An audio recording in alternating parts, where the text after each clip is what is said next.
Hi, Humaira. Thank you so much for joining me on Careers Beyond Degree. It's a bright sunny day, and I know you're a tiny bit nervous right now, but I'll help you ease a little bit. Tell our viewers about yourself, who you are, and what you do, please. Okay, I'm Humaira. I'm a brand designer. So I have my own little branding company that I've started up with my brother. And we focus on creating personalized brands for lifestyle companies. Right. When did you start this? We started this around a year or so ago, simply because we felt that university wasn't the right direction for us to move forward in. Yeah. And this sort of gave us the freedom to pursue something else. And why did you feel university wasn't for you? Was there some incident, or have you just felt that way ever since you started like studying and stuff? Well, I would say up until college, like I always thought uni was going to be the next sort of step after college because that's what it is usually for everyone else.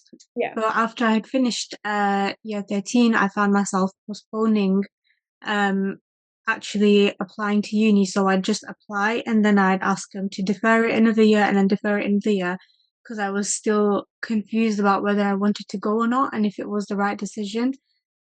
I personally feel like for me, going to university for a creative subject, it wouldn't benefit me in the way I would want it to, simply because of how I am myself. I wouldn't have taken the courses seriously.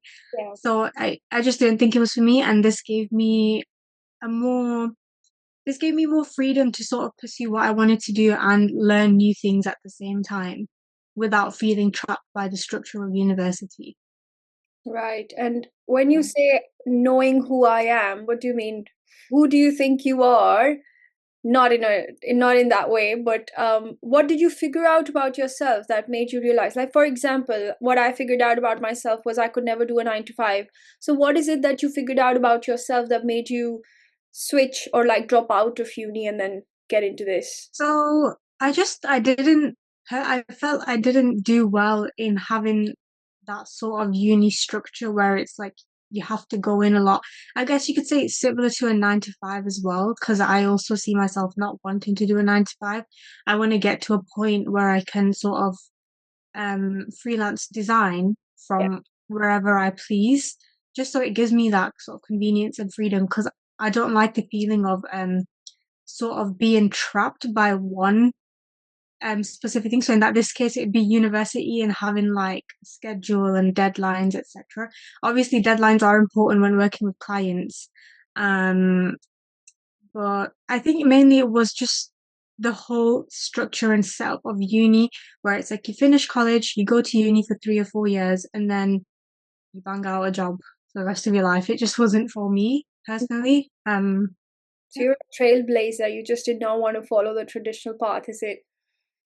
Yeah, yeah, basically it just wasn't it didn't feel right, and I feel like if it was right for me, I would have at some point come to the conclusion of okay, now is the time for me, but I just kept deferring it every year and it just wasn't for me. Yeah. Was there a specific point in your life where you realized that you're creative, or is this something you just knew? Um, I think I've always been creative to an extent. The thing about graphic design that appealed to me was more of the convenience of it, simply because technology it's always improving, it's always evolving, and it gives me the freedom to work digitally. That also provides me the opportunity to work anywhere I please. I'm not sort of like bound to a specific place or a specific office or a specific area. I can work from wherever and whenever while still being creative at the same time. So I think I have always been creative, but that added element of just the conveniency of it just makes it better, I will say. Yeah.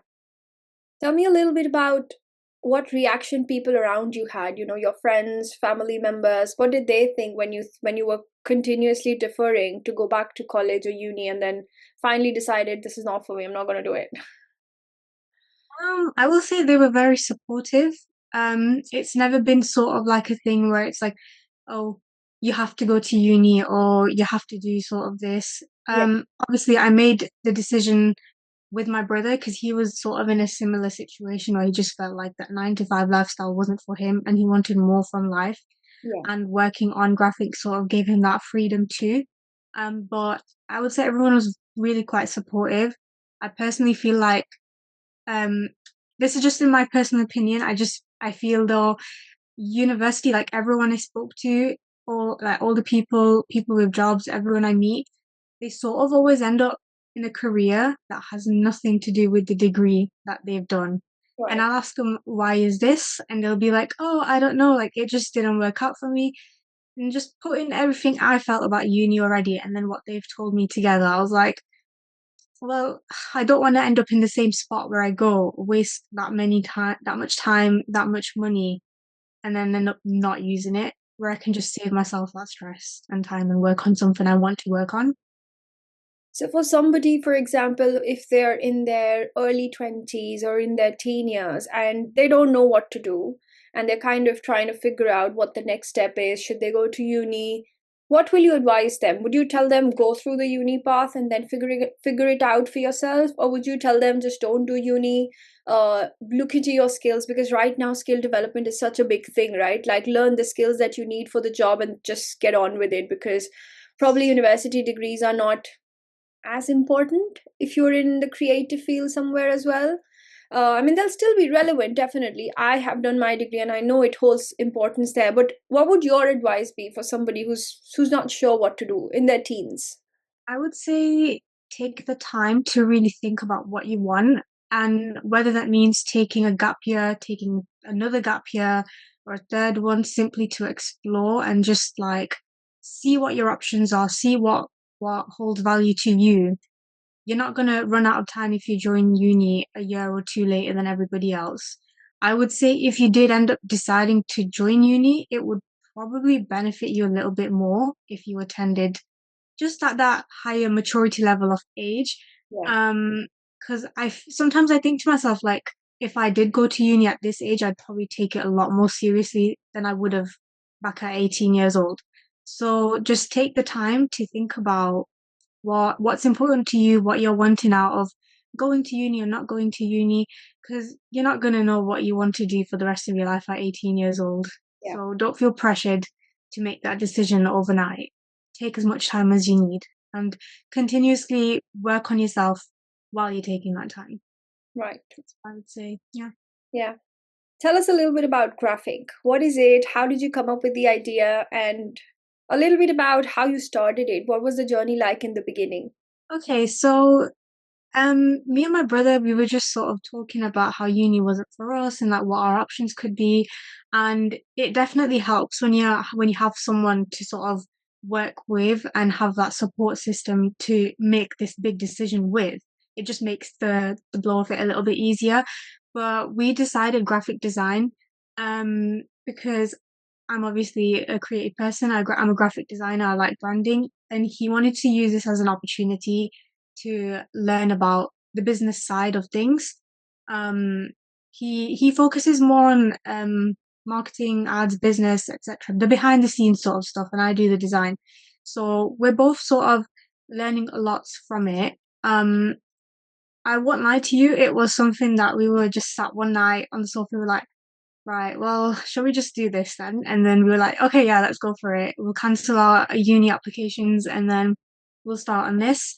We had a little sketchbook where we were just thinking of ideas, and like all the time our meetings would be in like the nighttime or in the evening because we'd be working during the day and stuff. Um, and it was really exciting because we were like we're just thinking about all the opportunities that can come from this and how big we can actually make it if we give our time to it. So we'd have sort of weekly meetings and just like doing everything to like create a name and the branding, etc. But now looking back on it, I do think we sort of took a wrong approach. But you never know until you've actually done it, right? Yeah. So that's sort of how it started up. It was just like a an evening conversation of how sick and tired we were of our lives. What was the wrong approach, do you think, when you look back? We were focusing on the wrong things. Right. So obviously starting up with no previous experience in the industry, nothing to go off of, no like um people who can help us or like people who have gone through the same thing around us. Yeah. We were sort of like over focusing on admin and just having silly meetings that we didn't really get much done in them, but we were just saying, oh, we're going for a meeting or whatnot. Yeah, Um, and we would sort of just like focus on the wrong things rather than things that could actually help us get clients. right. So now that it's sort of been like a year since we started, we reflected and we've come to a decision where we're like, we're going to rebrand and we're going to sort of focus on the right things now. Um, but yeah, I think we were just like overloading our plate with a whole bunch of nothing now that I look back on it. Yeah. I'm going to Yeah. get to the relaunch and rebranding in a bit, but I would like to explore this part of your life a little bit more. What were you doing during the daytime? Like you mentioned that we had our jobs and we would come back and then communicate about what the next plan is. So what were your day jobs like? I was just working in a cake shop. Um, I used to do part-time. Personally, I always make it a point to not do full-time because if I do full-time, my brain will explode. I just can't handle working somewhere more than part-time. Yeah. So I used to work 4 days and then even that, the job was just like sort of um not mind numbing, but it just got boring and very routine to a point where I would get really mentally drained even at the end of the 4 days. Yeah. So I thought to myself, right, I'm gonna reduce my days down to 3 days if it gets me back because I have the privilege of living at home, so I don't have to like worry about um money as much as some might have to. So I used that to my advantage, reduced my days to 3 at my part-time job, and said I'm going to start investing more time in my business. Now, that being said, obviously personal development comes into play here, and I did have a lot of lack of discipline where I wouldn't actually be doing anything productive Yeah. for them days that I was home. I'd be sort of dilly-dallying or doing other things where I could have been sort of more focused and taking direction and just like improving myself. Yeah. Um, I think I've definitely improved after making that decision. And I am more structured with my time. And my brother, he was sort of the same. He was just working a job, part-time job, or maybe he was full-time, I don't remember. Yeah. And yeah, we were just sort of doing it after we finished on the weekends or in the evenings. So Yeah, from the 12-month experience that you've got working and then starting your own thing and then also realizing things are not going right or you're not focusing on the right things, after 6 to 8 months, as we all do. I mean, if yeah, I look back at all the times that I have wasted, oh my God, yeah, I just think yeah, to myself, where did all that time go? Like during university, I only had classes Mondays and Tuesdays, and the rest of the week I was home. yeah, Today, when I look back, I have no idea where I spent all that time. And I had yeah. so much time, like so much bloody time. I don't even Much time. spend it. Yeah, yeah, And even afterwards, like I had a very similar mindset like you that I don't want to get a full time job. Anytime I work, I'm going to be working part time. And the reason for that was that I wanted to be able to travel back to my home country whenever I want. I wanted that flexibility. So I yeah, did not want a structure where I had to ask someone before I wanted to take a leave and I had to like come back quickly because I was a full time employee. So I always worked part time, whether it was restaurant jobs or whether it was working anywhere else. And then this kind of really shaped me as a person as well. But every time I look back to that time, I was like, I was working part time, I was building this startup. I was working also part time, thinking that I will invest that time into the startup. But did I actually? yeah, yeah, Where was all yeah, that yeah. time going? I mean, the actual productive hours are literally 3 to 5. three to Yeah, five hours, but where did the rest of the time go? And it's so funny that when you look back, it's just all gone. And whilst you were telling me about how that time went, I was thinking in my head, my gosh, the amount of time that I have wasted thinking that I will work on my business, but I didn't. yes, yeah. Honestly, I can say for myself, it's on TikTok. I'm not gonna lie to you. I find myself just scrolling endlessly, and I think I have gotten better with it, Yeah, with my scrolling and just managing that side of TikTok.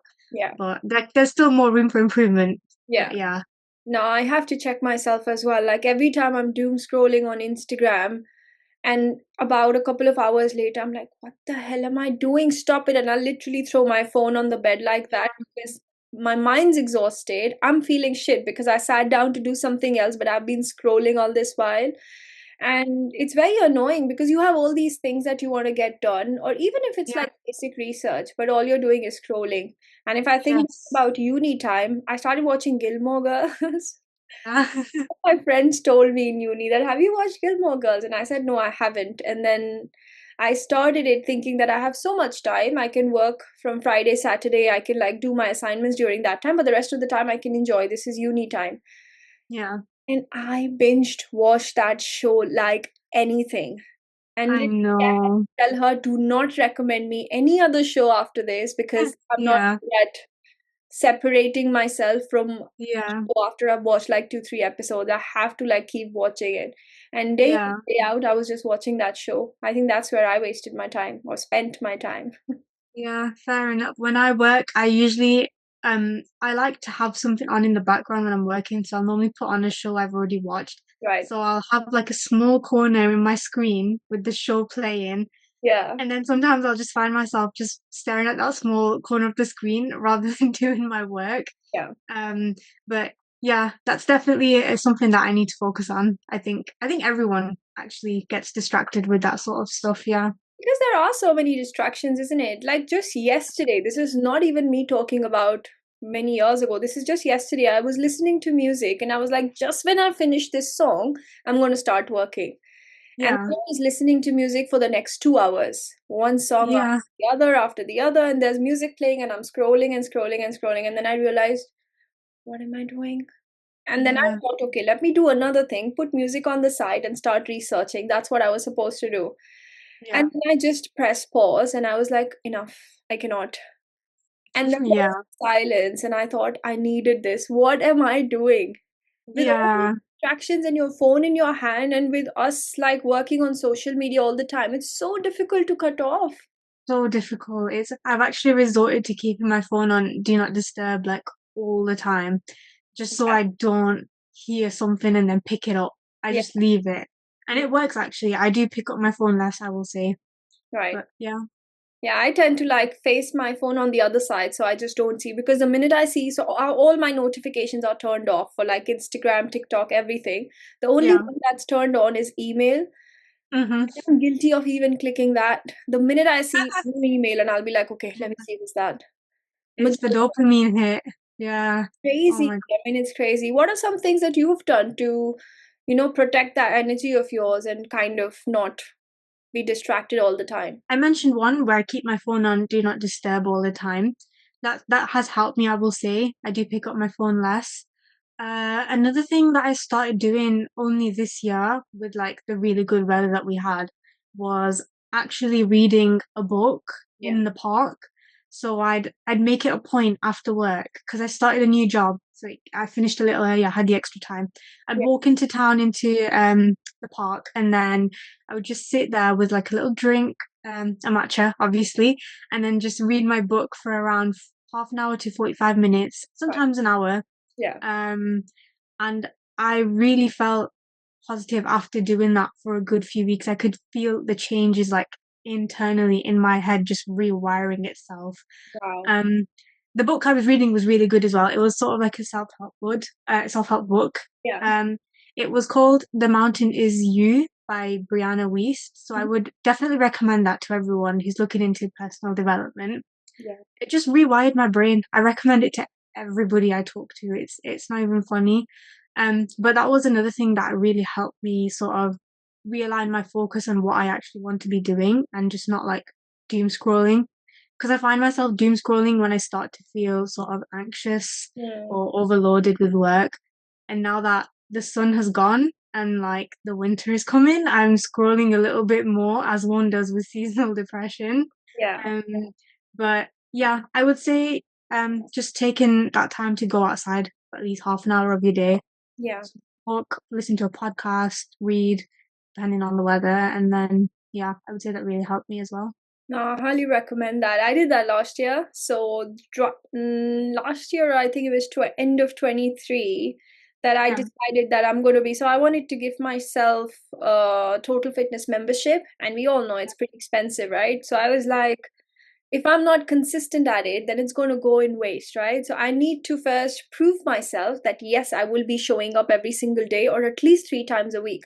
So I give Yeah. myself an activity where for the next 21 days, I'm going to be going to the park to do Yeah. some activity, even if that means just for a walk. And if I do that for 21 days, I'll give myself the total fitness membership. And then I did Yeah. it, of course. Like every Yeah. single day, I went to the park, even if the weather was shit. Like one of the days, it was raining heavily. But what I did was I just stepped out, took a walk outside, and just came back. And Yeah. one of those days, a couple of those days actually, I took my book with me and I went to Yeah. the park and just sat down. When I came back, I just felt like a different person. Yeah. Like It's so even crazy. 0.1%, I just felt like, wow, this was good. I spent my Yeah. time doing something else except for just, I mean, I had already taken the first good step, which was going to the park, but now Yeah. reading, it really helps you. And you would not believe, you mentioned this now. Just yesterday, I looked at all the books over here and I was like, if after everything I have been planning some things, if everything goes well, I'm going to open each one of these books and I'm going to start reading them again, or at least go Yeah. in sections of it because it really opens up your mind. And there's so Yeah. much, our brains are so clogged because of the phones, the social media, the reels that keep coming. I think reading really, really helps you.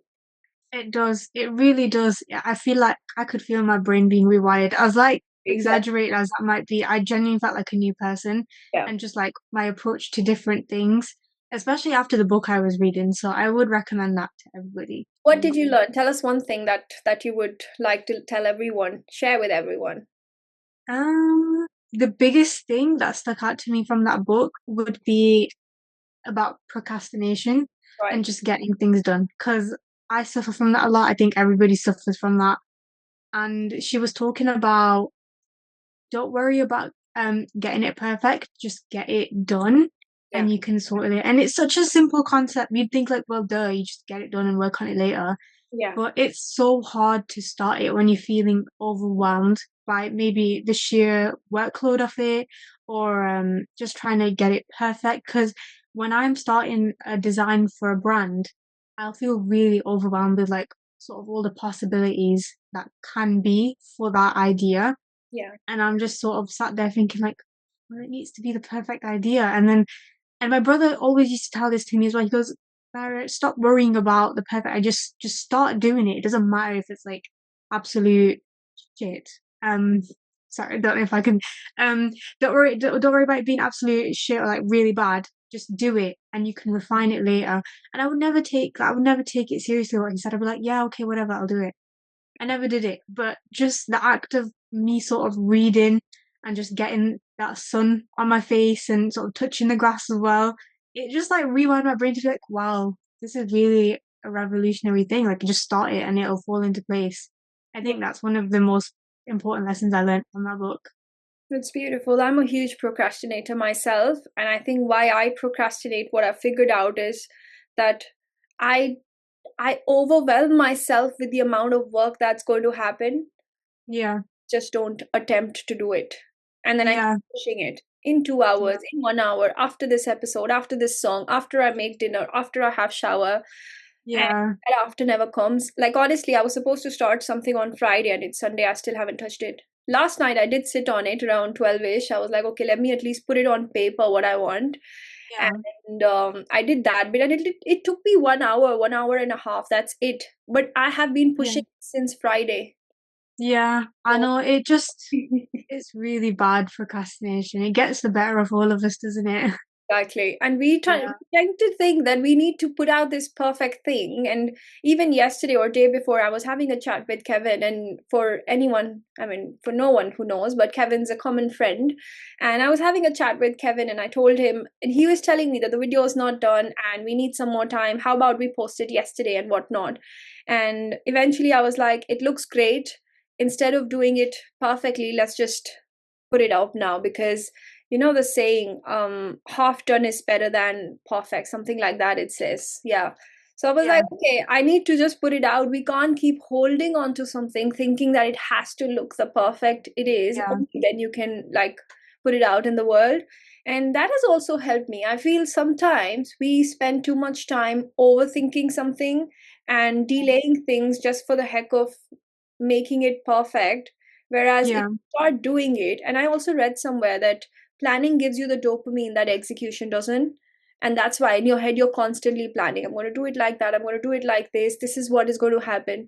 But actual execution is lazy. It's Yeah. so that's Yeah. a lot Yeah. of people, and then that quotation said that that's why everyone has multiple businesses, but not one that's running. Like Yeah. there was this podcast host who had written this quote, and I was like, that's true. I have so many things in my head. I barely Yeah. execute half of them just because Yeah. I'm lazy. Like I'm just procrastinating it to do it the next day or the following. Yeah. So Well, true. like Yeah. minds, I guess, on that on that Yeah, definitely. things too much. But yeah, you can only go up from here though, can't we?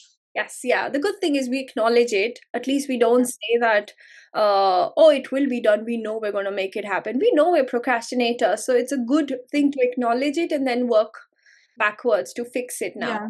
In the beginning, you mentioned also about working and then coming back and then starting this.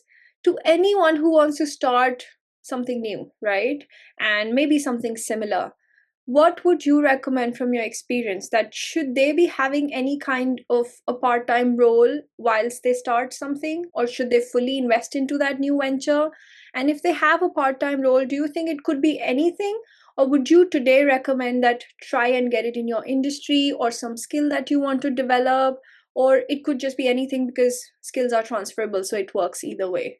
I would say, if you are wanting to do something, start up, and it's like say it's your first ever business, you don't have other experience or other capital to work with, it wouldn't really be wise to sort of just quit your job and go all in on something. It'd be nice too if we had like the luxury to do that, but you don't. So I would recommend try working. Um, Personally, I would say try working part time, not full time, because I feel like if you work full time, it just drains all your energy that you Mm. wouldn't really give your all to your business as well. I mean, I know people are different. Some people might be more motivated to give their all after working full time. It gives them more drive. But personally, I would just be drained and end up red rotting for the weekend and doing nothing. But definitely keep your part time job. Now, in terms of like what sort of job you would do, obviously it depends on what sort of business you're wanting to open up as well. Yeah. Say if it's something like um like restaurant or clothing, it would be ideal if you worked in something like another restaurant, you work in the kitchen, you're picking up experience, or like retail, the behind the scenes, etc. Yeah. But I feel like at the end of the day, a job is a job, like no matter what you do. And like you said, skills are transferable. You can learn things everywhere as long as you're giving it your all in that place. Um, it would definitely help if it was in the industry, but I don't think it's too important because you learn with time and you learn with experience. It's like if you're reading about something, you won't actually comprehend it fully until you put it into action. Yeah. So you can sort of learn like learn all you want, say, but until you start running your own business, you won't sort of realize what you were missing or like what you had to have known to start it. Right. So I think a job's a job. Just Yeah. do whatever gets you by, I would say. But get some experience in the beginning, right? Just don't quit everything to start your own thing. Yeah. Yeah, don't quit everything. Keep your job until you sort of like stable enough in your own business Yeah. to quit it. Right. Because I don't plan on leaving my job anytime soon Yeah. either. Obviously, I've only been running it for a year, but I just don't think it'd be wise to quit my job and just start Yeah. doing it full time. But yeah, No, I second that because in the beginning, like I said, I was also working part time. But today, if I look back, I think I should have had a proper job. yeah, Not that there are improper jobs, but to say that something in my industry, or maybe I should have kept working, because it's important to stabilize yourself before you even jump into something so risky, because business is yes, not like you start today and you're going to be making money tomorrow. It takes time and it takes a lot of effort and it takes many years sometimes, and it's important to have something to fall back on, not because you should have a plan B, but because it gives you more strength to take yeah, the kind of risks that you want to take, is what I yeah, also feel. because you could be very vulnerable starting a business, but with no funding. And you can also inject funds into the business when you're working somewhere else, isn't it? You can reinvest that into your business Yeah. and grow it faster. But if you're just going all out with nothing, then it's just going to take you double the time, I feel. Yeah, yeah, definitely. It's not bad to keep your part-time job while you're starting something up. Obviously, it depends on what you're starting and how much of the time it actually requires. For Yeah. me, obviously, graphic design, it's very, like I said, it's very convenient. You can transfer it anywhere, can work from anywhere. Hmm. Um, so for me, I can keep a part-time job or a main job as long as I want and still focus on the graphic design. Yeah. Um, but yeah, I guess it depends on what sort of business you'd be wanting to open and what sort of skills it needs for your job, for your business. For me, you can learn everything online, I will say. True. Just experience and online, just quickly read it something and you figured it out. I Mm. still find myself asking Kevin for advice all the time. I'll be like, Kevin, can you please tell me how to do this quick? And then he'll help me out. And that's how I learn it Yeah. sometimes. But you never stop learning, so there's only so much preparing you can do, I would say. True. True. Yeah. Tell us a little bit about your current job.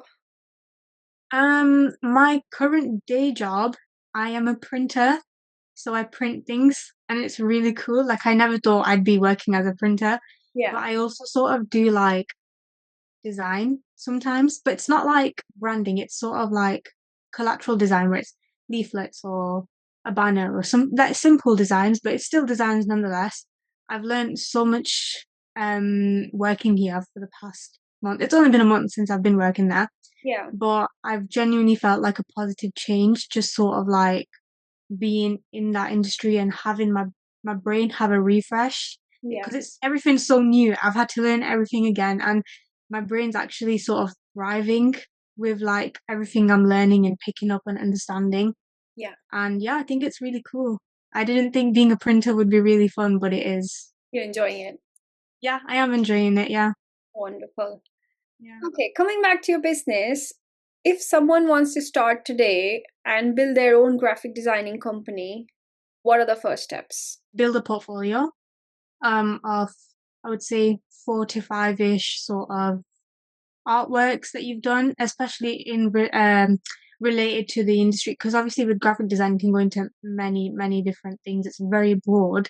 Yeah. But build a portfolio, network with people. So me and my brother, we created like a little. We obviously made an Instagram page as you do with a business, and then we sort of created like a little group chat community with other smaller creatives where we can all sort of network in there. We can come to each other for advice or like just question, support each other's work, etc. So Yeah. definitely network, talk to people about it, build your portfolio, and don't expect to make any money or a lot of money in your first year at all because this is all about learning. I mean, it's not impossible if you like sort of if you're lucky or whatnot, but there's a lot of sort of thought that goes into landing the right client. You'll get a lot of like I don't want to call them time wasters, but some people they don't align with your work ethics or your vision for your brand, and Yeah. you don't have to take them on and do the job. Some people will come to you and they'll be like, "Oh, like we need a quick last minute design for this. Like we're really sorry, it's really last minute." You don't have to sort of lower your standards just to make money. You Yeah. have to keep your standards, keep your values, and then stay true to them. Keep working, and clients will land naturally. I will say that. Right. And when Yeah. you say build a portfolio, how did you build your port? So I'm starting fresh. I have zero portfolio, nothing. How do I Yeah. start building a portfolio? Passion projects. You just sort of create brands that don't exist. There are loads of sort of Instagram pages Yeah. where they'll post weekly briefs for you to work from. Right. They'll have competitions running. I would say Instagram's a really good place to sort of find a lot of assets in terms of value and competitions, etc. I know so many pages that they'll post weekly briefs and everyone they'll sort of design it for that week and then upload their artwork and then they'll tag the page Yeah. which has like quite a decent amount of following and then they'll post the winner and then it just sort of expands your reach in the community as well with like being well known and stuff. But definitely passion projects, I will say, will help you grow. And with your how many portfolio. passion projects should one have in their portfolio in the first stage, like very early on? Do as many as you can. If you don't have any clients, just keep working on passion projects. Right. To have like a solid portfolio to start off to get client work, I would say at least 4 or 5, maybe even 6. Yeah. But just keep doing the work and high quality work, make high quality mock-ups, promote it, pay for ads, etc. We use a platform called Upwork, so it connects businesses and creatives based on their needs. So Mm-hmm. that's where we've landed most of our clients from through Right. Upwork. So we'll make a profile, you pay for a certain amount of warm leads. So it cuts out the sort of outreach aspect where you have to like do cold calling or cold emailing because that I feel like it did not work for us. Right.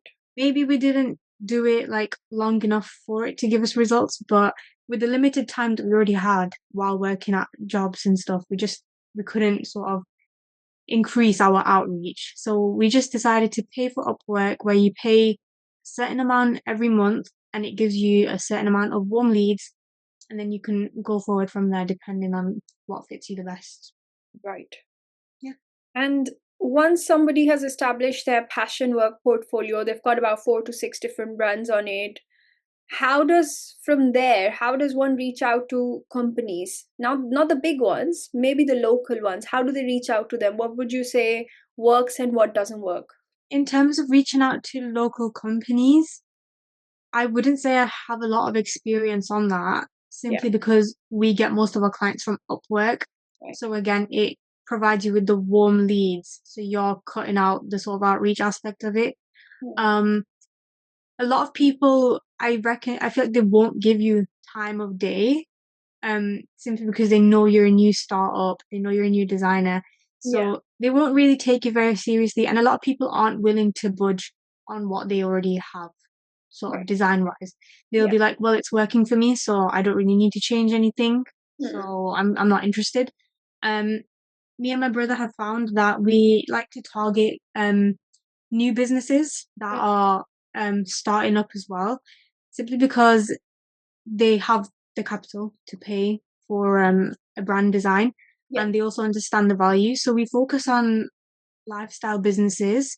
Right. Um, and given the nature of these companies, lifestyle companies, they're wanting to build a brand around lifestyle. So Mm-hmm. it's not sort of like a quick thing for them. They understand the value of brand design and they're willing to invest in brand design and working with us to sort of bring their view to life. Yeah. Um, I would recommend Upwork. Personally, I think emailing and cold calling for something like brand design or graphic design, I think it's a bit of a time waste. Personally, I think like paying for something like Upwork is just investing in your business. It's giving you some extra time to work on it Yeah. rather than spending a few hours every week or like every day having to reach out to people just to keep getting told no. Hmm. And for Yeah. a layman, how much does Upwork cost monthly? Or is it like per project that you get? So it's not like a subscription service. You can sort of choose to put how much money you want to put in. Yeah. Um, so that's what my brother deals with. He sort of deals with that side. But there's different amounts of money you can put in. The less money you put in, the less warm leads you get. The more money you put in, um, the more higher paying clients and warm leads you get. So Yeah. honestly, it just depends on how much you put in. But again, we don't mind paying for that because we just see it as like an investment Yeah. and just cutting out time wasting and like energy of our own, having to send thousands of emails and get told like one time or something. Yeah. And for someone who's also starting new, how do they decide what is going to be the cost of the work that they do? So, how do you personally decide that, okay, this is what it's going to cost, or this is the range I will be working in as a new person who has no idea about how to price their services? Okay, so I'm not gonna lie to you, we're still trying to figure this one out. Yeah. At the start, we were like, okay, we'll have different packages. We'll have this package, this package, this package, so it can cater to all different types of businesses and what they can afford. So we had like um a cheap package where it was just like a logo and some colors or Yeah. something of the sort, and then just like it got more in depth and depth.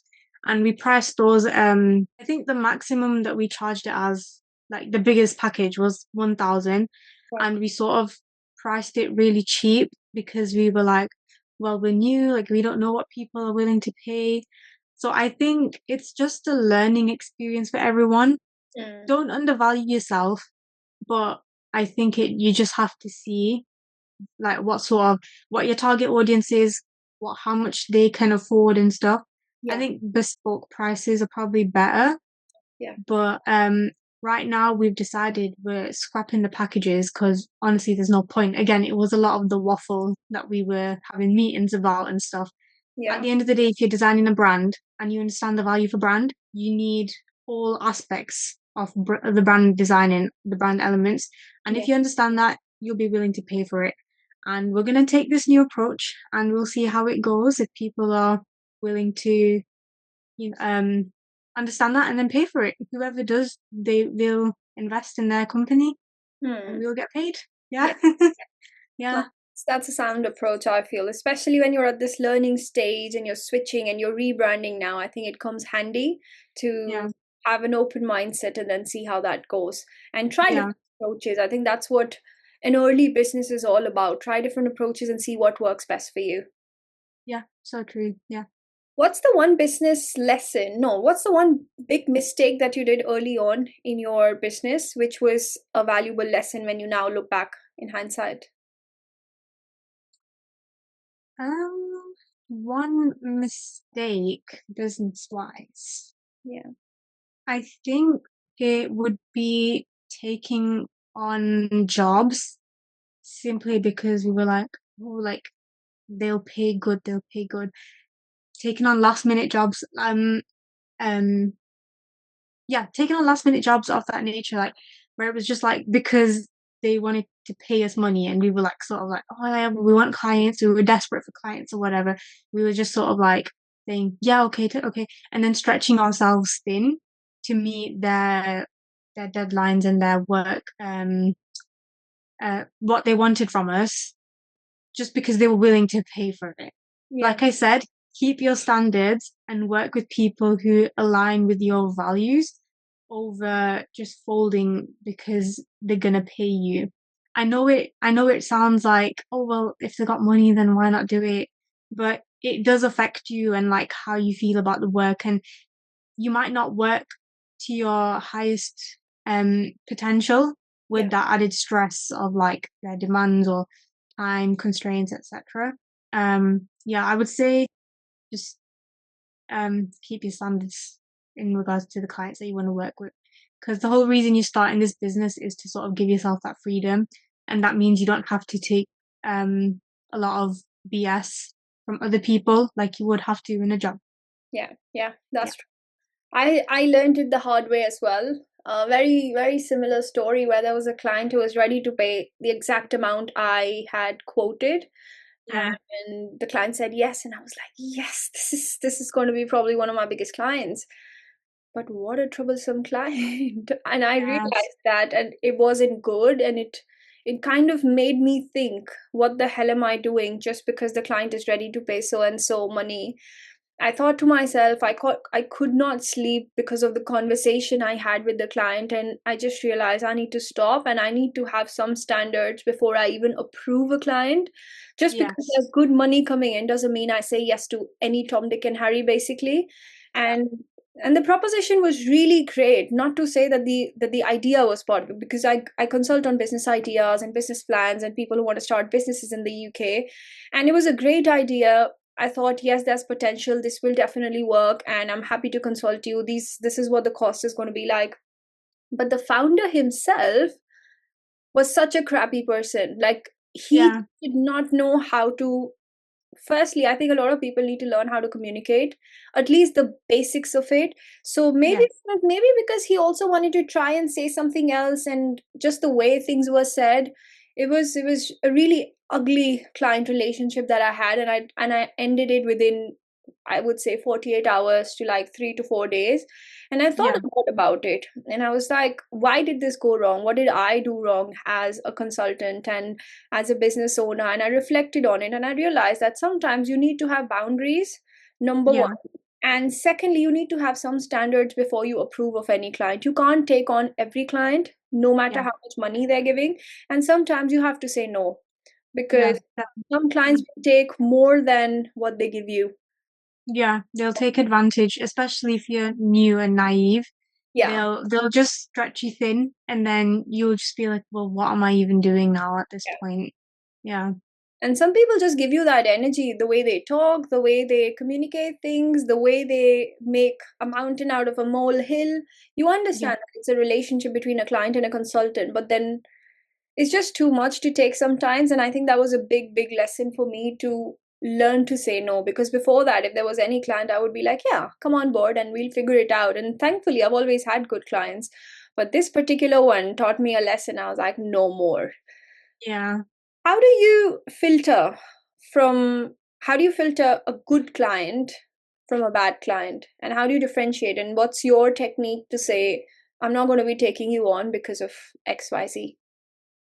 Um, so I would say some factors that we take into consideration is the way they talk to us. Hmm. Some people will talk to you very snappy or like very sort of like, all right, get on that. Sort of like, I feel like if you're working with someone, it should be like here. They'll talk to you as if they're up there and you're down here. Yeah. So the way they communicate with you, I will say, is one of them. Another one is their planning. What stage of their company or like their brand are they coming to you at? Are they coming to you where they're launching in 2 weeks and they want you to create a whole brand identity in that 2 weeks, if not even two, like in a week's time, so they can approve it and have any changes earlier than that?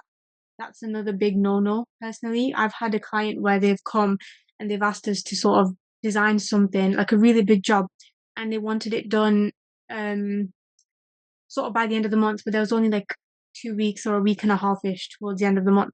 And I already had another client project going on, but they were paying good money. So it Yeah. was sort of like, oh, well, shall we do it? Shall we not? Initially, we told them yes, but then we ended up just letting them know before we signed anything. We were like, hey, I don't think this is the right fit for us. After talking about it a little bit, we were blinded by the money, but we were like, it's not. It doesn't align with our values. It doesn't align with what we stand for and what we believe in. So we'll just let them know that it's not a right fit. And then I think, yeah, that would be another factor, time considerations. Yeah. Because branding, it's not something that you can just do overnight, Hmm. I will say. It does take some time. Um, but yeah, Yeah. people who don't take your advice as well, not as seriously as they should, but they don't hold value to your advice. Because at the end of the day, they're coming to you because you're a brand designer or you're a graphic designer. You know what you're doing and they need something created from you. So ideally, you would be advising them on certain decisions in regards to their brand or their logo, etc. And they might have like really high ambitions where they'll be like, no, we want it like this and we want this in it and we want that in it. And then you'll just be thinking like, no, this is going to sort of overwhelm the whole vibe of your brand. It's not going to work out for you.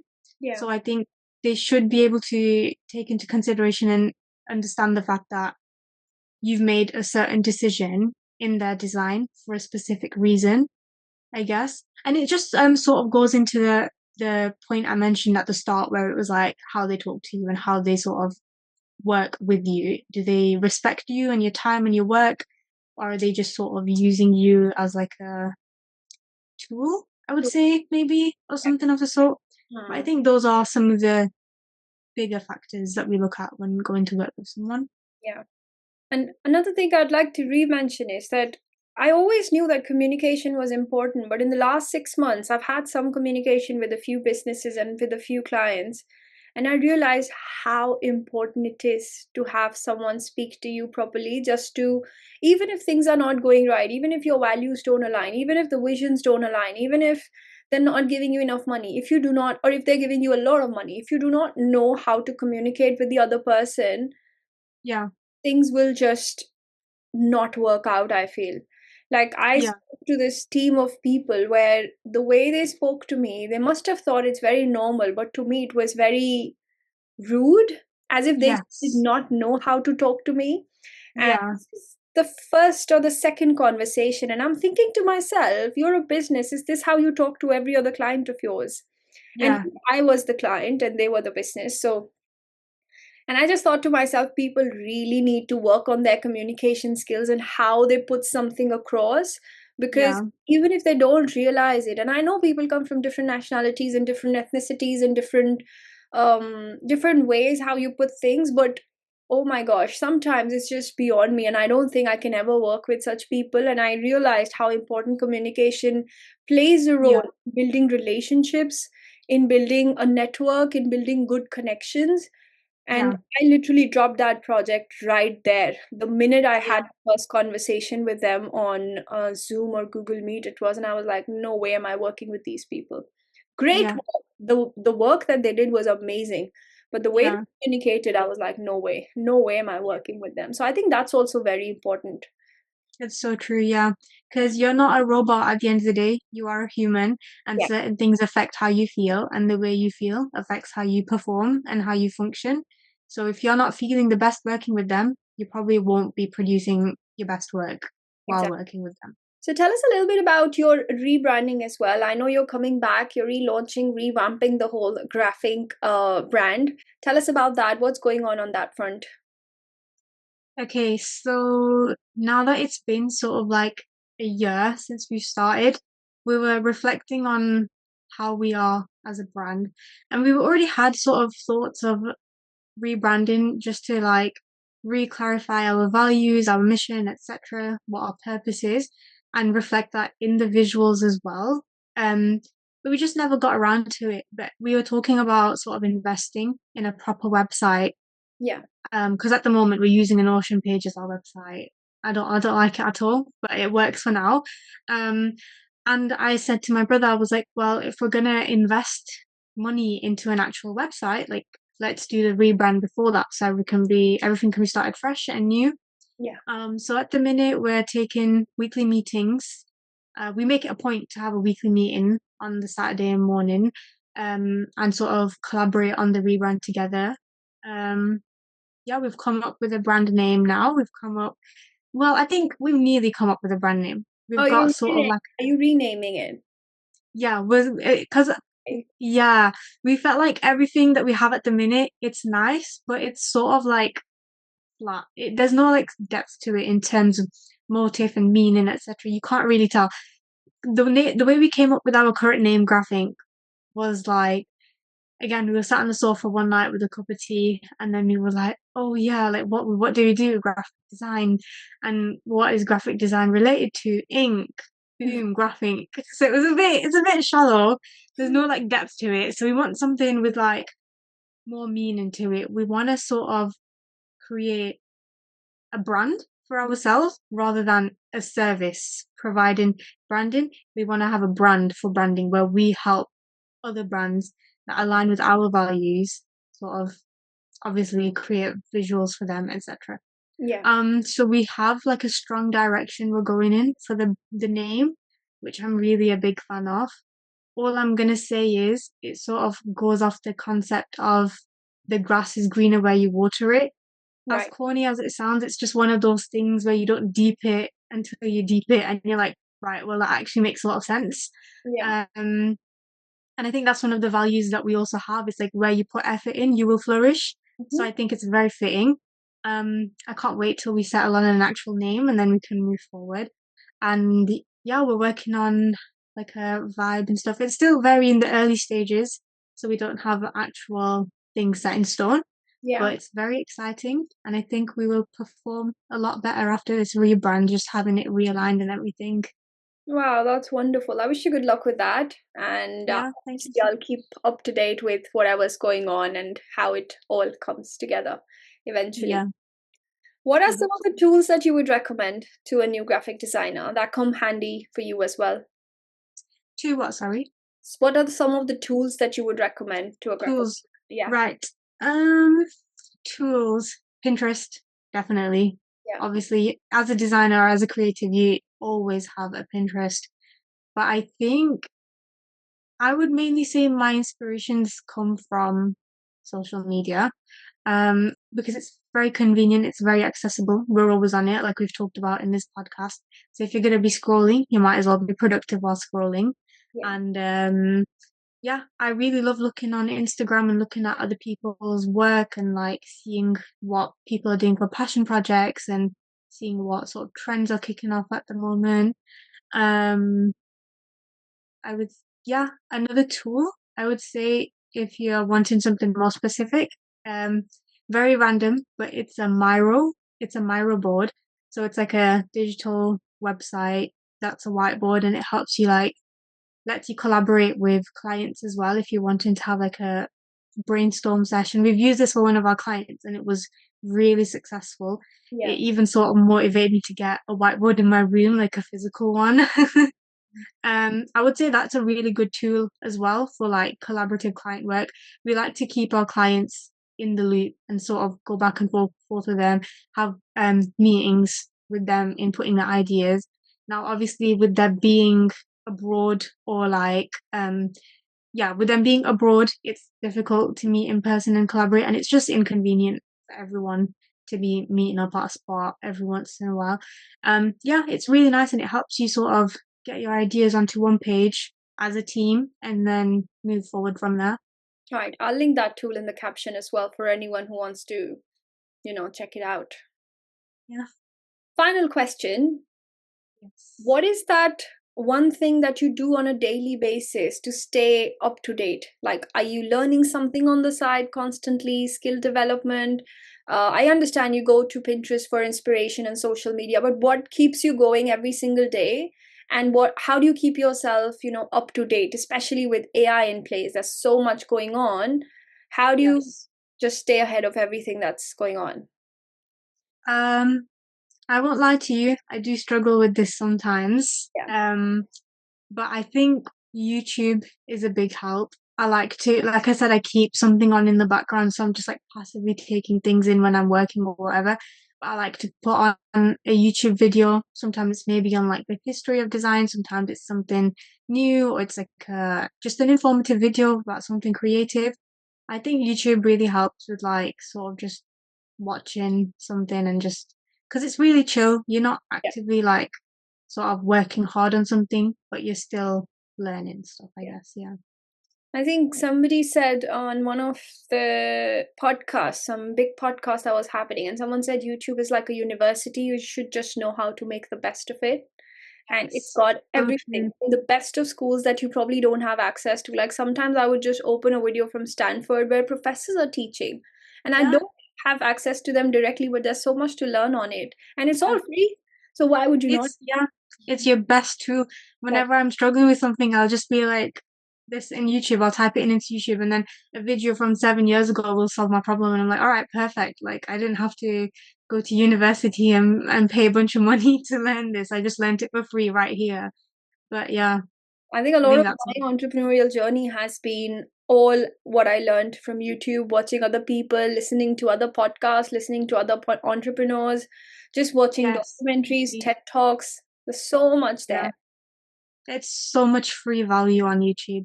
I will also say Reddit is quite good. Hmm. Sometimes if I've got like an issue with the design or something, I'll just quickly put it into Reddit, scroll a bit, boom, found my response like two Oh, seconds okay. later. And it's really convenient, I will say, because it gives you sort of like first-hand experience to other people's experiences and advice on there, I would say, And yeah. it's really good for market research as well, isn't it? Because a lot of people Yeah, share their opinions and problems and solutions. yeah, You get really good market research done for free because as you read through them, there's so much information there. As long as you're able to obviously analyze it, it's just, I feel it's like a gold mine for market research. yeah, definitely. And sometimes you'll come across a perspective that you haven't even thought about, and Exactly. it'll just open your mind up a little bit more. So Yeah. I think YouTube and Reddit are really quite good, Mm. I'd say. Yeah. Lovely. Humaira, this has been a lovely conversation. I absolutely enjoyed it. There was so much that I learned about graphic designing, how to build a portfolio. This is something I'm also recommending my sister to do. She's not a graphic designer, but she's into brand management, and I told her how to build a portfolio. And some of the tips that you mentioned, also I gave to her. I was like, why don't you try this? And Yeah. thank you so much for sharing all your experience, all your knowledge, and I wish you good luck for your new revamp. Hope to see Yeah. the brand name coming out soon. And yeah, any final words? Um, Thank you so much for having me on here. I was quite nervous while doing this.